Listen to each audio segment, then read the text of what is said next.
It is April 1945. The air in Germany tastes like ash and iron. The war is almost over. The Nazi Empire is crumbling. American soldiers march through the small, quiet town of Merkers. They are tired. Their boots are heavy with mud. Their minds carry the deep scars of battle. They just want the fighting to end. They just want to go home.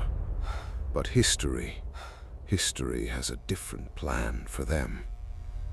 Two local women walk down a dirt road. The soldiers stop them. It is a normal patrol. It is just a routine check. But these women carry a secret. It is a secret so massive, it will twist the minds of these soldiers forever. The women look around nervously. They point to the ground. They whisper a terrifying truth. They tell the Americans that the entire wealth of the German Empire is not in a bank in Berlin. It is right here. It is buried deep beneath their feet. Imagine standing in those muddy boots. You're a young soldier. You have seen the worst of humanity. You have watched cities burn to the ground. Now you hear that billions of dollars in gold lie sleeping in the dark earth right below you. Your mind starts to race. Your heart beats faster. Is it a trap? Is it a desperate lie? The soldiers look down at the soil. A cold chill runs up their spines. They do not know it yet, but they are standing on top of a living nightmare. They are about to open a door that should stay locked forever. Just a few steps away sits the entrance to the Kaiseroda salt mine. It is a black, endless hole in the earth. Deep underground, inside that crushing darkness, an empire of stolen gold waits. It is a treasure worth over $3 billion today. But this gold is not a beautiful prize. It is a psychological trap. It is a heavy, dark curse. It will test the morals and break the souls of every man who touches it. The war on the surface is ending, but for these men, the true psychological terror is just about to begin.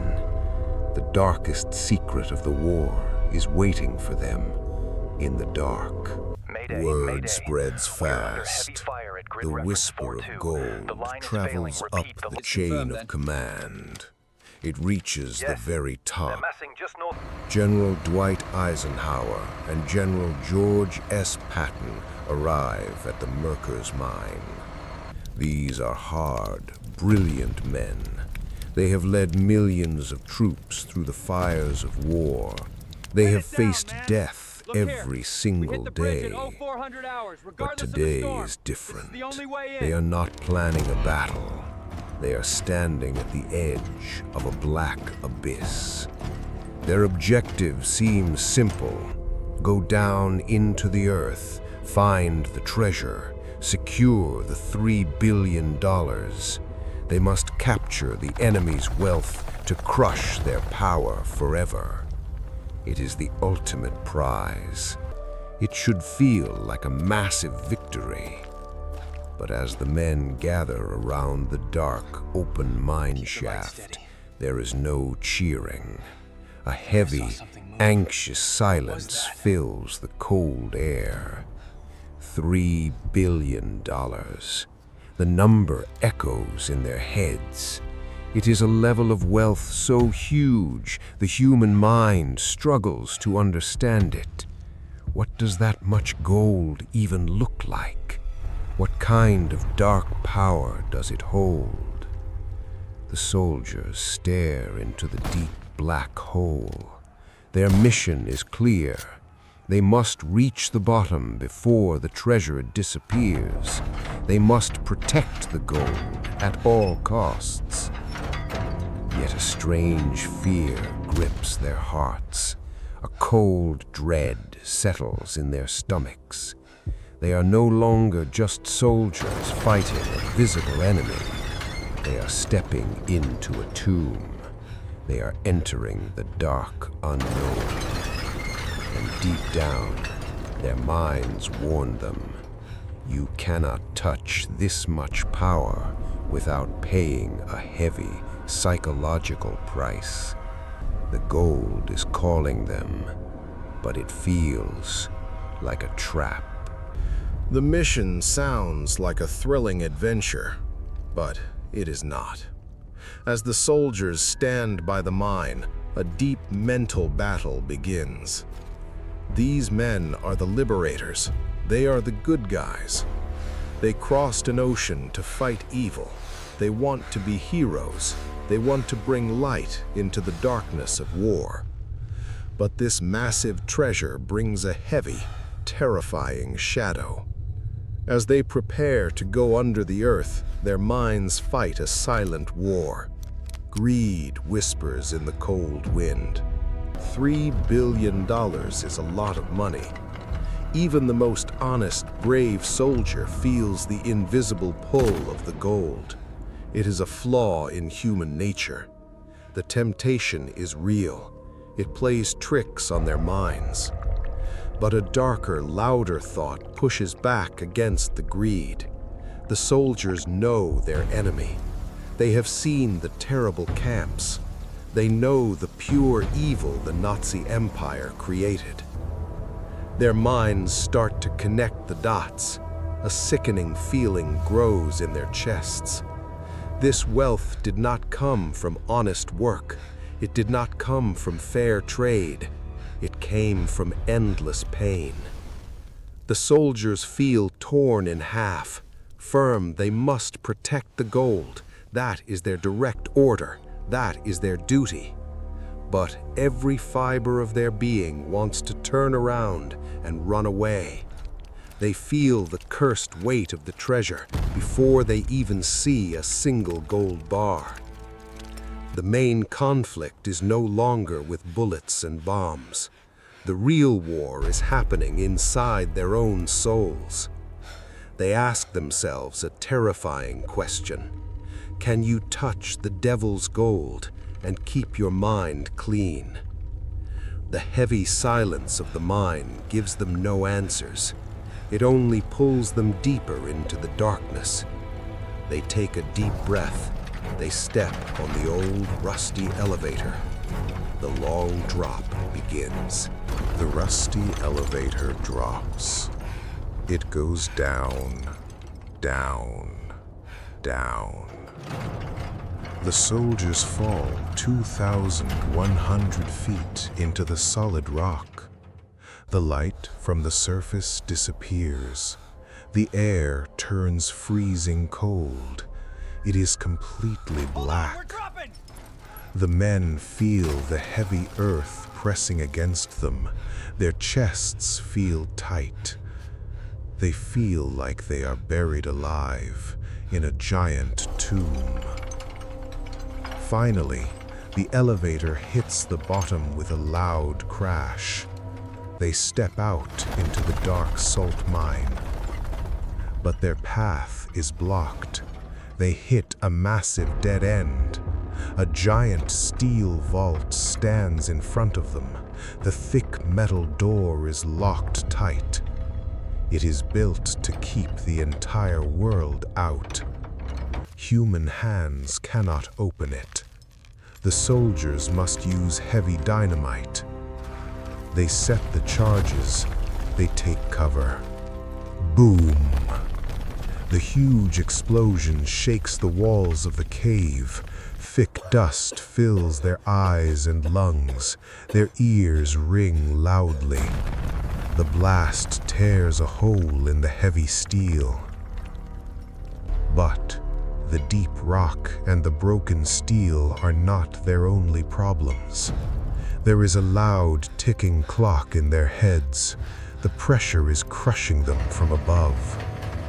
The Soviet Union's Red Army is marching fast.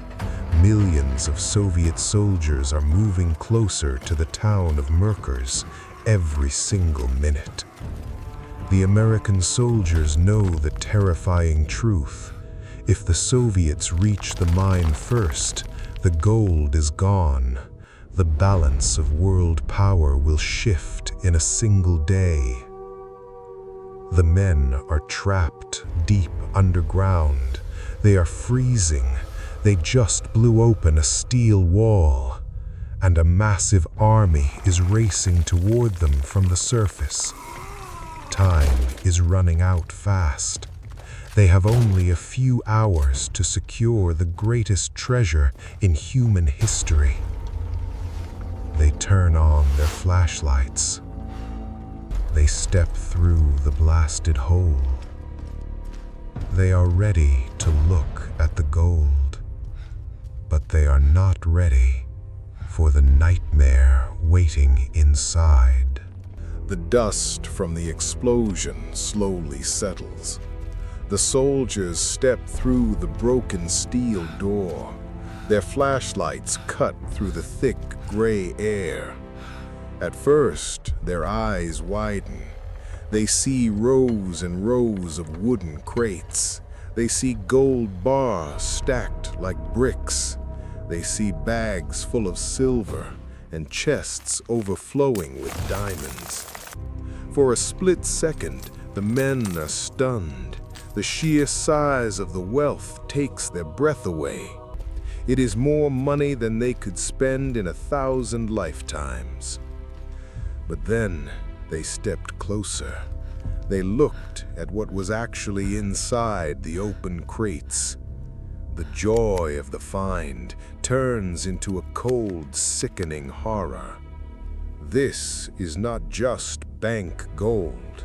The soldiers find bags filled with thousands of gold wedding rings. They find delicate family necklaces. They find silver spoons from family kitchens. And then, whispers, they find the most terrifying thing of all. They find boxes overflowing with gold teeth. Thousands of dental fillings ripped from the mouths of the living and the dead in the concentration camps. The silence in the vault becomes deafening. The soldiers look at their hands. They realize they are standing in a room built on top of millions of broken lives. This gold is the physical shape of human suffering. It is a monument to pure evil. The psychological blow hits them like a physical punch. These men have fought in bloody trenches. They have seen death on the battlefield. But this is different. This is organized, cold-hearted theft from the most vulnerable people on Earth. One soldier stares at a pile of gold rings.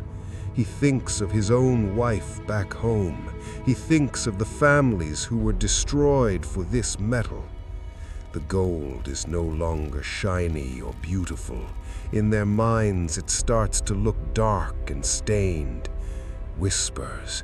It feels like they're touching pieces of a nightmare. The victory of finding the treasure is gone. It is replaced by a deep, hollow shame. Now they have to carry it. The atmosphere in the vault changes. The soldiers who were joking just The atmosphere in the vault changes. The soldiers who were joking just minutes ago are now silent. Their faces are pale. Their hands shake. This is the psychological breaking point. In war, you kill an enemy to survive. It is brutal, but it makes sense to a soldier's mind. But this is different. This gold is the result of a cold, calculated machine that turned human beings into profit. The battle-hardened generals Patton and Eisenhower stand among the crates. They have seen the charred remains of the camps. They have seen the hollow eyes of the survivors. Now they are looking at the reason for all that pain. They are looking at the why. Patton, a man known for his iron will and loud voice, goes quiet. He looks at the bags of gold teeth. He realizes that every single bar of gold represents a family that was erased. The men feel a heavy, crushing guilt. They are the ones who found it. Now they are the ones who must touch it. They must pick up these blood-stained bars and move them. Their minds scream at them to leave. They want to bury this hole and forget it ever existed. But they cannot. Duty is a heavy chain. They are ordered to be the guardians of this horror. We see the change in their eyes. The light of victory is gone. They are no longer just heroes of a great war. They are now witnesses to a crime so large that the human heart cannot hold it. Their character is being forged in the darkest fire. They are learning that some treasures are so heavy they can break the strongest man. The mission must continue, but the men who entered the mine are not the same men who will leave it. The gold has already started to change them. The command is given. The gold must move. Now, the quiet horror of the vault is broken by a sudden chaotic energy. The psychological weight remains, but it is now pushed down by the raw adrenaline of a race. The Soviet Red Army is closing the gap. The Americans can almost feel the ground shake from the distant Russian tanks. The extraction begins. It is a massive, frantic operation. Imagine the scene. Soldiers are working in the dim, flickering light of the mine. They are sweating in the freezing air. They load the heavy gold bars onto small ore cars. The cars screech loudly on the rusty tracks. The sound echoes through the tunnels like a scream. From the ore cars, the treasure is moved to the elevator. Up and down, up and down. The old machinery groans under the impossible weight. On the surface, a long line of 10-ton trucks waits. Hundreds of soldiers work in a human chain. They pass the wooden crates from hand to hand. But in the middle of this chaos, something starts to go wrong. The American officers are trying to keep track of everything. They have the Nazi ledgers. They have the books that list exactly what should be in the mine. But as they count the bars, as they check the bags of diamonds, the math does not work. The numbers on the paper do not match the gold on the trucks. There is a gap, a huge gap. In the rush and the panic, the soldiers realize that millions of dollars are simply missing. Did the Nazis move some of it before the Americans arrived? Did someone steal it during the blast? Or is the gold disappearing right now in the middle of the confusion? The soldiers look at each other with suspicion. The trust is breaking. The stress of the mission and the greed of the gold are starting to tear at the edges of their discipline. They are moving as fast as they can, but the missing pieces of the puzzle are haunting them. But the mystery of the missing millions stays behind in the shadows of the mine. The race is being won, but the truth is slipping through their fingers. While the trucks speed away, the world hears a simple story. The newspapers say the Allied forces saved the treasure. They say the good guys won. But behind the scenes, a dark irony is playing out. The public believes every single gold bar is safe in a vault. But we know the truth. The official records are being cleaned. The missing gold is not just a mistake in the math. It is a deliberate secret. Inside the high-level meetings, the tone changes. The generals and the politicians know that millions of dollars in gold have vanished. They know the Nazi ledgers were right and the physical count was wrong, but they choose to stay silent. Why? Why? Because the truth is too messy. If they admit the gold is missing, it looks like the American soldiers are thieves. If they admit the gold came from the teeth and rings of victims, it creates a diplomatic nightmare. It is easier to tell a lie. It is easier to say everything is accounted for. But while the Americans are busy writing their official reports, something else is happening. In the neutral banks of Switzerland, unmarked gold bars start to appear. These bars have no serial numbers. They have no history. They are the missing gold. And it's not just the gold that is moving. High-ranking Nazi officers, men who should be in prison, are suddenly disappearing. They are boarding ships to South America. They have new names, they have clean passports, and they have plenty of money. The money from the Merkers mine is buying their freedom. Size, the very wealth that was stolen from the victims, is now being used to protect the killers. The world celebrates a great recovery. People cheer for the soldiers who found the mine, but the gold is already doing its work in the shadows. The irony is bitter. The treasure was saved from the Nazis, yet it is currently helping the worst of them escape justice. The cover-up has officially begun. The war finally ends. The guns go silent. But a new kind of war is starting. The Cold War. The psychological struggle now moves from the soldiers in the mud to the politicians in suits. They face a cold, hard choice. The world is broken. Europe is in ruins. To fight the spread of the Soviet Union, the Americans need a strong ally. They need West Germany to rebuild, and they need it fast. But building a nation costs billions. Where does that money come from? The shadows of Merkers grow longer.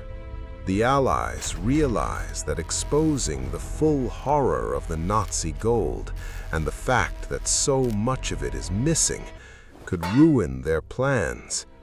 If the public knows the new German economy is being built on the blood-stained gold of the Holocaust, there will be riots. The peace will collapse. So, the leaders make a pragmatic decision. They choose stability over the total truth. They begin a massive operation to clean the history of the gold. The ledgers are locked away in secret archives. The gold bars are melted down again, losing their original Nazi markings forever. They are turned into clean bars with new stamps. The missing gold is written off as a loss of war. The psychological weight of the theft is buried under mountains of paperwork. The leaders tell themselves they are doing it for the greater good. They believe they are saving the future by hiding the past. But you cannot hide a $3 billion secret without leaving scars. The planning for the New World Order is successful, but the price is the truth. The victim's gold is now the foundation of a new global economy. The cover-up is no longer a temporary fix. It is now the official history.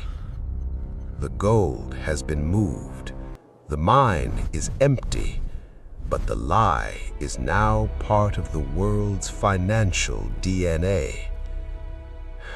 The good guys have won the war, but they have let the truth slip into the shadows to keep the peace. The mission is over. The last trucks have left the Merkers mine. The giant steel doors of the vault are wide open, swinging loosely on their broken hinges. The mine is silent once again. On the surface, the American soldiers receive medals. There are handshakes and salutes. On paper, it is a perfect success. They found the gold. They beat the Soviets. They secured the future. But look at the faces of the men who actually went down into that hole. There is no joy in their eyes. This is the peak of their psychological struggle. They achieved their goal, but the victory feels hollow. They are haunted by what they saw in those wooden crates. Every time they close their eyes, they see the piles of wedding rings. They see the gold teeth. They realized a terrifying truth. You can win a war, but you cannot truly save stolen lives. The tension breaks not with a bang, but with a cold, numbing reality. Firm. The gold was recovered, but the justice they hoped for was traded away for political peace. The missing millions were never found. The men who profited from the blood of millions were never caught. The resolution is a dark one. The world moved on. The soldiers went back to their homes and their families, but they carried a piece of that salt mine in their hearts for the rest of their lives. Sighs. They learned that in the world of power and politics, the truth is often the first thing to be buried. They saved the gold, but they couldn't save the truth. The mission ended, but the weight of the Merkers mine would never truly leave them. The greatest treasure in history became their heaviest burden. The cameras stop rolling. The headlines fade. But the physical memory of that day stays etched in the minds of Get those everyone crates involved. moving. Double time. Watch the tunnel. Think about the sheer activity of those 72 hours. It was a masterpiece of logistics, but it felt like a fever dream. The constant clink, clink, clink of gold bars hitting each other. The smell of old salt and engine grease. The sight of thousands of men working like ants to empty a mountain. On the surface, it looked like a scene from a movie. Massive trucks lined up for miles, planes waiting on runways with their engines humming. It was the largest movement of wealth in the history of the world. But for the soldiers, the action was more than just lifting heavy boxes. It was a constant struggle to stay focused. Every time a box broke open, a piece of someone's life fell out. A woman's hairbrush, a child's locket, a gold watch with a name engraved on the back. Move those sacks now, or you'll regret it. The soldiers had to force themselves to keep moving. They had to treat the treasure like simple cargo. If they stopped to think about the people who owned these things, they wouldn't be able to finish the job. Their movements became mechanical. Their faces became masks. They were fighting the clock, fighting the Soviets, and fighting their own hearts. Even years later, The survivors of the Merkers aberration talked about the sound of the mine. It wasn't the sound of the wind or the trucks. It was the sound of the ghosts.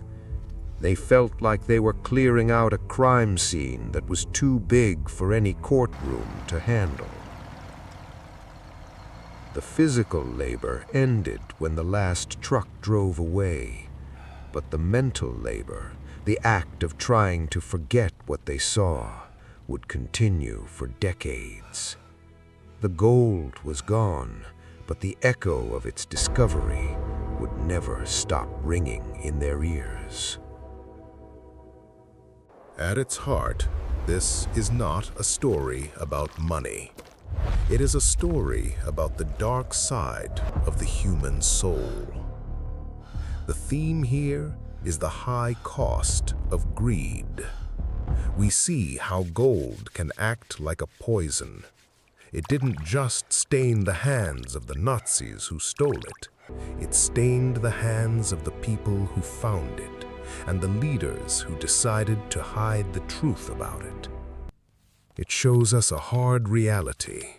In the middle of a great war between good and evil, the lines can get very blurry. The good guys wanted to build a better world, but they used bad money to do it. They chose to ignore a crime to protect a political goal.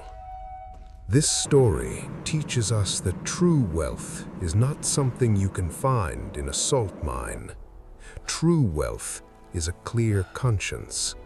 It is the ability to look at the past without blinking. The gold of Merkers is a symbol. It represents the things we are willing to overlook when we want power or security. It shows us how easily humans can turn a blind eye to suffering if the prize is big enough.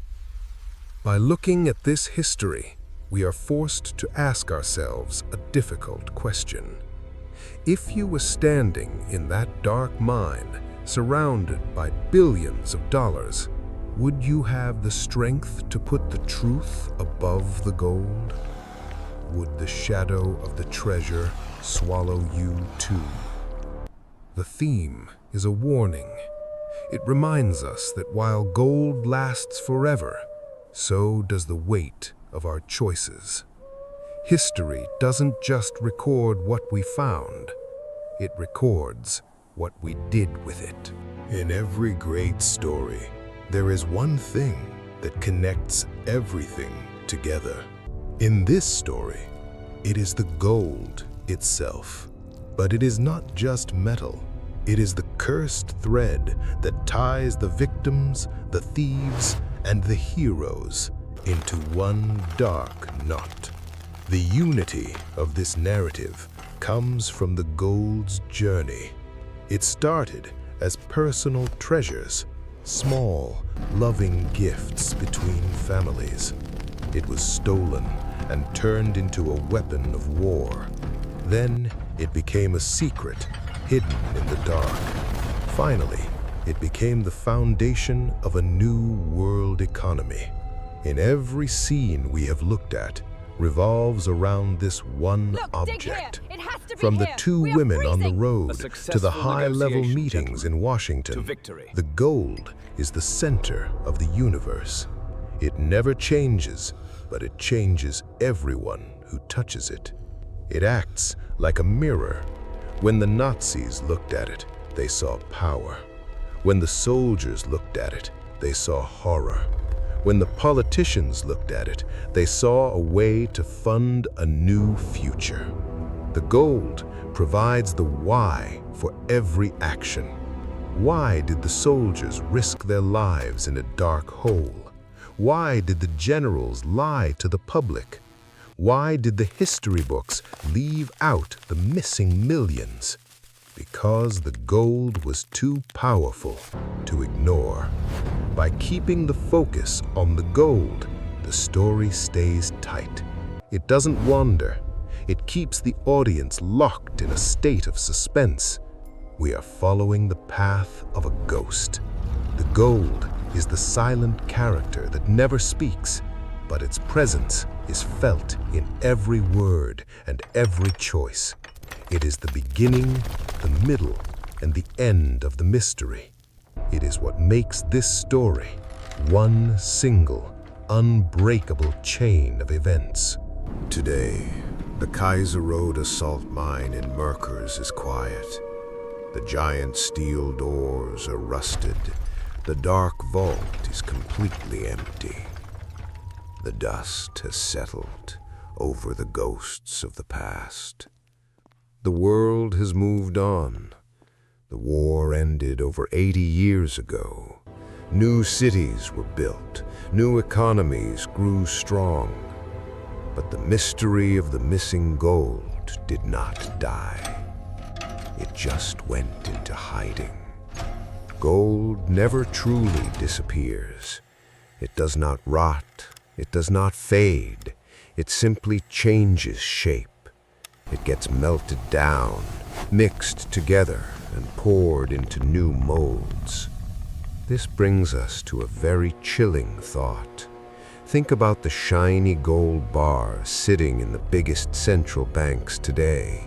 Think about the gold trading on the stock market.